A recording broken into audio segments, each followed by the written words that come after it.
Olá pessoal, bem-vindos a mais um vídeo do canal. Para quem não me conhece, eu sou a Alice, sou contadora, moro na Austrália há pouco mais de 5 anos e nesse canal eu dou dicas para o imigrante, muitas delas de coisas que eu já passei, já vivi, então dicas de inglês, validação de diploma e por assim vai.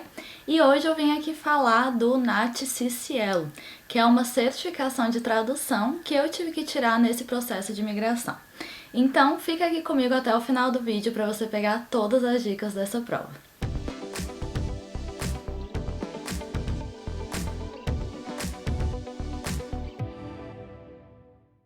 Bom, primeiramente vamos entender o que é essa prova. É uma prova do NAT. NAT é uma organização mundial que cuida dessas certificações para tradução. Então, por exemplo, quando você precisa traduzir um documento que seja tradução juramentada, aí você vai precisar de um tradutor certificado pelo NAT. Então, provavelmente já é comum das pessoas que moram fora ouvir essa sigla.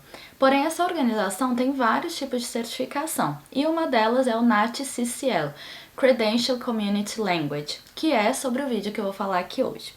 Essa certificação, ela serve unicamente com o propósito de você conseguir pontos para a imigração australiana, né? Eu não sei se vale isso para a imigração de outros países, mas para a Austrália eu tenho certeza que vale. Então, existe um sistema, né, o Skill Visa, que é um sistema de imigração em que você vai juntando pontos ali, pontos de inglês, de idade, experiência profissional, etc. E uma das formas de conseguir pontos, que dá 5 pontos, é se você fizer essa prova. Ela é uma prova, não é barata, ela custa $800. É uma prova que geralmente você precisa marcar com bastante tempo de antecedência, então não é que nem o PT, o IELTS, que você consegue, por exemplo, marcar uma prova para a semana que vem. Essa geralmente você marca ali alguns meses de antecedência. Então se programem para isso, né? Porque caso você tenha um visto que vai vencer, você tem um prazo para fazer essa prova, então já se programa com antecedência. É uma prova que, claro, existe a nota que você tirou, mas é ou você passou ou não passou, né? Também diferente de outras provas de inglês, não existe um espectro ali de nota. Você tem que passar ou não. Se você não passou, então paga ali os $800 de novo e faz a prova.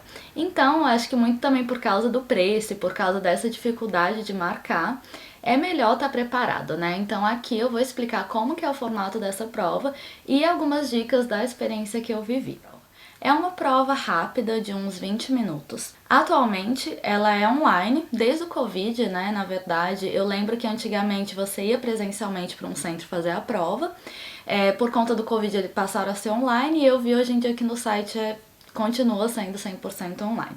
Então é uma prova que dura 20 minutos e existem 2 diálogos. Então qual é o intuito da prova? O intuito é ver se você tem essa capacidade de traduzir da sua língua materna para o inglês e do inglês para a sua língua materna. Imagina a situação seguinte, desse lado tem uma pessoa que só fala inglês e desse outro lado uma pessoa que só fala português. Então você tem que fazer essas pessoas se comunicar. Então funciona assim. Vai começar a falar em uma língua e você traduz para outra. Então vamos supor que fala Hi, how are you? Aí você, sua vez de falar, fala em português. Oi, tudo bem? Não tem problema se você traduzir, por exemplo, Oi, como você está? Oi, tudo bem? O importante é o meaning, o importante é você estar expressando o que realmente expressa naquela frase. Você não precisa se preocupar em traduzir palavra por palavra, tá? Então, comecei ali em inglês, aí a próxima frase vai ser Estou bem, muito obrigada. Aí você vai traduzir em inglês. I'm good, thanks. Então, por assim vai. Porém, o problema, né, parece simples, assim, muita gente acaba não se preparando muito para essa prova porque parece uma coisa muito simples, tipo, beleza, eu já falo português, eu já falo inglês, então eu vou tirar de letra. O problema começa agora. A primeira frase geralmente é assim, Hi, how are you? Mas depois começa, Olá, eu estou ligando aqui do Departamento de Justiça do Governo e eu gostaria de saber qual dia a senhora poderá comparecer. E vem uma frase gigantesca. Aí que tá o problema, porque daí você olha pra trás e vê, meu Deus, eu não lembro o que falou lá no início. Então deixa de ser uma questão de inglês-português e passa a ser uma questão de memória. Então, quando as pessoas falam, tô estudando, tô me preparando pro NAT, né? No meu caso, quando eu me preparei, o que eu fiz para me preparar? Eu desenvolvi técnicas para anotar o que eu tava ouvindo para depois eu lembrar o que eu ia falar. Então, nessa parte, o que eu tenho a recomendar, na verdade, é que você encontre qual é a sua forma, porque eu já conheci pessoas que fizeram a prova também que não conseguem anotar ao mesmo tempo que escuta e depois olhar para a anotação, porque você não tem como também anotar tudo que falou. É meio que uma anotação por códigos. Então, vai encontrando qual que é a sua forma de estudar, cada pessoa funciona de uma maneira, né? Mas eu comecei a pesquisar, na verdade, eu assisti uns vídeos no YouTube de como que tradutor simultâneo faz. E, gente, depois que eu fiz essa prova, sério, eu dou todo o valor para quem é tradutor simultâneo. É realmente uma profissão muito difícil, né? De você ao mesmo tempo falando ali, tendo que escrever, tendo que interpretar. Então, os tradutores simultâneos, eles têm técnicas, eles têm desenhos, eles têm códigos, tipo setinha, em vez de realmente escrever uma palavra. Então, você tem que ir desenvolvendo assim o seu sistema de códigos, caso, né, seja uma opção escrever, para lembrar. Continuando, então, essa prova, como eu falei, é 20 minutos e nesses 20 minutos você vai ter 2 diálogos ali. Esses diálogos podem ser de temas diversos, né? Podem ser, por exemplo, de temas médicos. Então, dá uma estudada em vocabulários médicos que você não tem familiaridade, né? Eu vou deixar aqui no link na descrição alguns vídeos que eu achei que ele fala um pouco de vocabulário para você anotar e aprender. Também pode ser sobre temas jurídicos, pode ser, por exemplo, alguém ligando no governo, em algum órgão do governo para resolver alguma coisa em relação à educação do seu filho, em relação a uma questão da sua casa que você tem que resolver no cônsul ali na prefeitura, ou então em alguma loja que você está indo comprar alguma coisa. Então podem ser temas variados, né? Desde que assim você pegue os temas que você não tem muita familiaridade, que costuma ser o tema jurídico e o tema médico, dá uma estudada ali em alguns termos só para você não se perder. Um erro muito comum que quem mora fora acaba cometendo é que, assim, às vezes mesmo quando a gente está falando com nossos amigos brasileiros, a gente usa alguns termos em inglês. Tem termos em inglês que a gente não traduz. Então eu vou dar um exemplo, né? Na minha prova, caiu um diálogo que era o seguinte, a situação. A minha lata de lixo tinha quebrado e aí eu tinha que ligar lá no cônsul, né, na prefeitura, para solicitar a troca dessa lata de lixo. E era mais ou menos sobre isso o diálogo. Só que lata de lixo em inglês é bin, né? Então eu fui falando bin, e daí na hora ali de falar o português, eu falei bin, em vez de falar lata de lixo. Por quê? Eu tô acostumada a falar bin, eu falo com meu marido, é um termo comum. Então, cuidado, porque às vezes é automático, a gente acaba não traduzindo ou não lembrando, né? Às vezes a gente tá ali, engata como se virasse uma chavinha, tá falando inglês, só lembra do inglês e esquece realmente exatamente como que é aquela palavra no português. Então, outro exemplo, que foi o outro diálogo que caiu na minha prova, que era uma pessoa que estava indo comprar um aparelho auditivo numa loja e estava querendo informações sobre aquele aparelho auditivo, só que em inglês se fala equipment. E daí eu traduzi para português equipamento, mas quando na verdade é aparelho, né? Eu não lembrei porque é meio que automático, equipment, equipamento. Mas às vezes o termo em português é um pouco diferente. Pode ser que isso pegue ali na hora de te dar a nota ou não, porque como eu falei, o significado ele é realmente muito importante.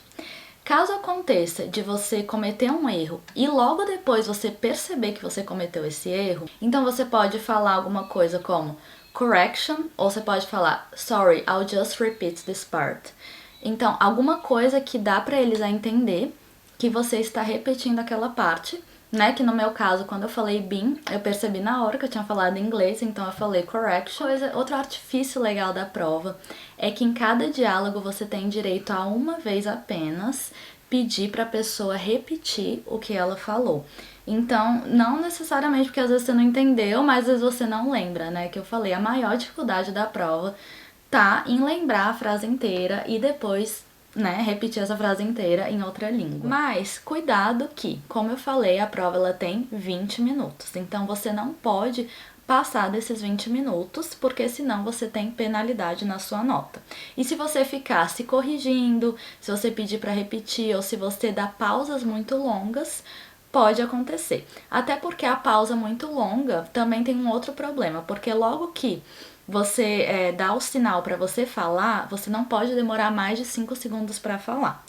E se você, beleza, falou depois de 5 segundos, mas falou devagar, tem aquela questão da fluência, que nem nas provas de inglês, do PT, do IELTS, que falando devagar, eles entendem que você não é fluente no assunto. Então, realmente, cuidado com esses 20 minutos. A minha prova eu fiz tranquilamente em 15 minutos, então acredito que é tempo suficiente. Bom, então, como se preparar para a prova? Como estudar?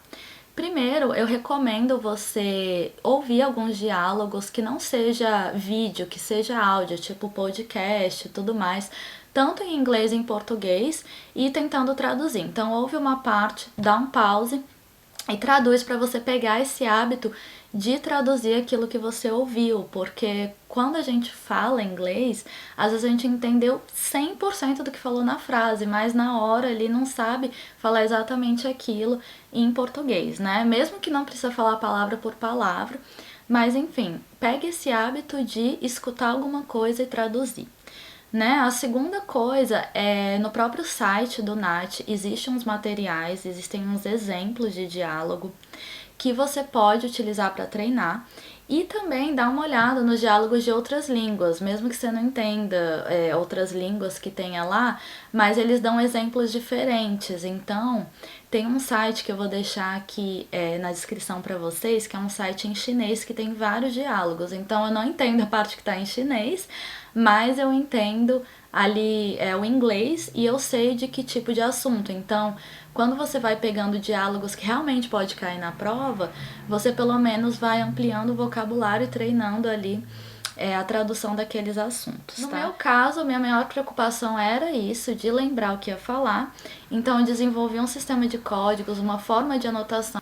E deu certo, eu passei de primeira, graças a Deus, né?